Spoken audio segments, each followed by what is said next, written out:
ஆனா இங்க பாருங்க பாருங்க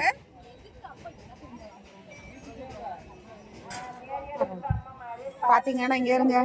இது வந்து பாத்தீங்கன்னா ஐல மீனாக்கும்.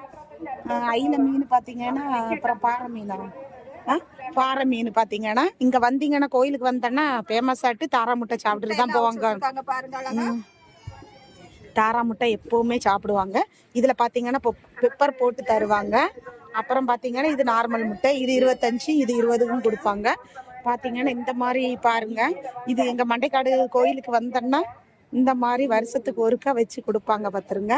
அதோட பாருங்க ஃப்ரெஷ்ஷா போட்டுட்டு இருக்காங்க.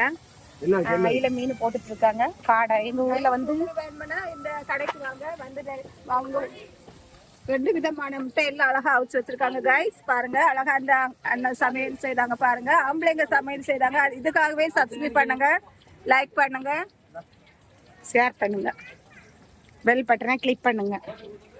இல்லைங்க மக்களே பார்த்துக்குங்க. எங்கள் ஊரில் ஃபேமஸ் ஆட்டுங்க இருங்க. காடை எப்படி வச்சுருக்காங்கன்னு பாருங்கள். பேப்பர் போட்டு ஏன்னா எதுவும் வந்து வைக்கக்கூடாதுன்னு சொல்லிட்டு அந்த மாதிரி நீட்டாக வச்சுருக்காங்க. பார்த்தீங்கன்னா காடை தான் அடுப்பில் வச்சுருக்காங்க. சரிங்களா? இந்த மாதிரி உங்களுக்கு பிடிச்சிருந்தா லைக் பண்ணுங்க. சரிங்களா? போட்டு விடுங்க. கண்டிப்பாக மண்டைக்காடு பகவதியம்மன் கோயிலுக்கு வந்தீங்கன்னா இந்த சைடு வாங்க, வந்து வாங்கிட்டு போங்க. சரியா? எல்லாமே ரொம்ப கம்மியாக தருவாங்க. கிழங்கு மீன் எல்லாமே